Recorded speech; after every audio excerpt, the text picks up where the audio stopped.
महल की छत से राजा अहाब दूर तक देख रहा था। राजा के महल के सामने फैली थी उपजाऊ घाटी, हरियाली और खेत, लेकिन राजा की नजर बार बार सिर्फ एक ही जगह जाती और वो था नाबोत का दाख का बगीचा जो अंगूरों की लदी हवा में झूम रही थी। राजा बगीचा देखकर अपने दास से कहता है, अगर यह बगीचा मेरा होता तो मैं इसमें फूल और सब्जियां उगाता। बगीचे को देखकर राजा के मन में ईर्ष्या और लालच बढ़ने लगी। सोने चांदी के बीच रात दिन राजा सोचता रहता है कि कैसे आखिर उस बगीचे को हासिल किया जाए, और उसने सोचा कि क्यों नहीं नाबोत को एक अच्छी रकम देकर यह बगीचा खरीद लिया जाए, और कहने लगा नाबोत तो एक साधारण किसान है, वह मेरा प्रस्ताव कभी नहीं ठुकरा सकता। राजा अपने सैन्य बल के साथ में बहुत सारा धन लेकर नाबोत के बगीचे की ओर निकल पड़ा। वह नाबोत के पास में पहुंचता है और कहने लगता है, हे नाबोत, तेरा यह बगीचा बहुत ही सुंदर है,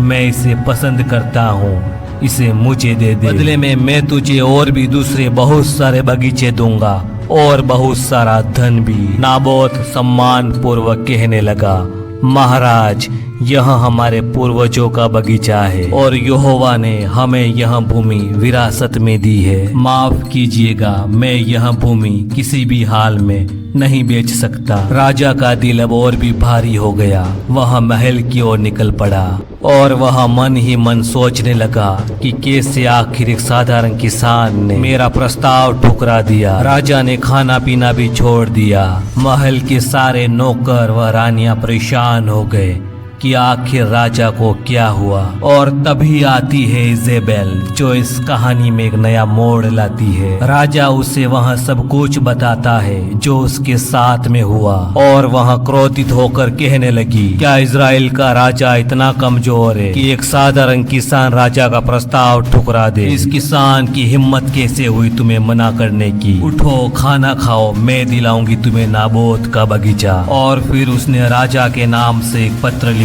वह सेनापति ने वह पत्र पढ़ा जिसमें लिखा था कि एक विशाल प्रार्थना सभा का आयोजन किया जाए और उस किसान को उसमें मरवा दो। और फिर विशाल प्रार्थना सभा का आयोजन किया जाता है। वहीं नाबोत किसान को पीछे से उठाकर आगे की ओर बिठा दिया जाता है और अचानक दो युवक उस पर झूठा इल्जाम लगा देते हैं। कहने लगते हैं कि नाबोत ने परमेश्वर और राजा की निंदा की है। नाबोत को झूठे आरोपों में पकड़ लिया जाता है। उसे नगर के बाहर ले जाकर पत्थरों से मारा जाता है। नगर के सरदारों ने वही किया जो पत्र में लिखा था। उन्होंने उपवास का दिन घोषित किया, नाबोत को आगे बिठाया मानो कि उसे आदर दिया जा रहा हो, लेकिन यह सब एक जाल था और नाबोत को मारा जाता है। जब नाबोत की मौत की खबर पहुंची तो इजेबेल राजा के पास गई। उनकी आंखों में जीत की चमक थी और वह कहने लगी, महाराज उठिए और जाइए उस बगीचे पे अधिकार कर लीजिए,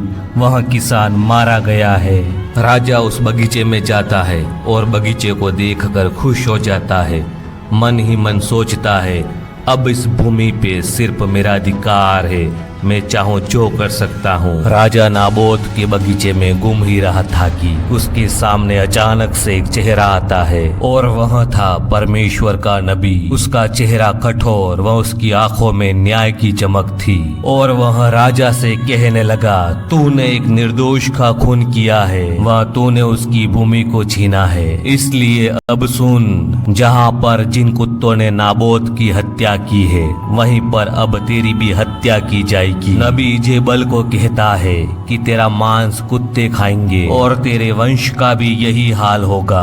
अब उनके हाथ पैर कांपने लग गए। अब विजय की चमक भय में बदल गई थी। उनकी आत्मा कांप उठी। नाबोत का बगीचा केवल वहां जमीन का टुकड़ा नहीं था, बल्कि वहां विश्वास की गवाही थी। इजेबल ने सोचा, चाल और षड्यंत्र से इंसाफ को बदला जा सकता है, लेकिन परमेश्वर ने दिखा दिया कि निर्दोष का खून व्यर्थ नहीं बहता। भूमि और संपत्ति से बढ़कर न्याय और सत्य है, और जब न्याय का समय आता है तो सबसे शक्तिशाली राजा भी कांप जाता है। दाख के बगीचे से उठी पुकार सीधे स्वर्ग में पहुंची, और नबी की भविष्यवाणी उस पुकार का उत्तर थी। अगर आप भी परमेश्वर से प्रेम करते हैं तो वीडियो को लाइक करें, शेयर करें व चैनल को सब्सक्राइब करें।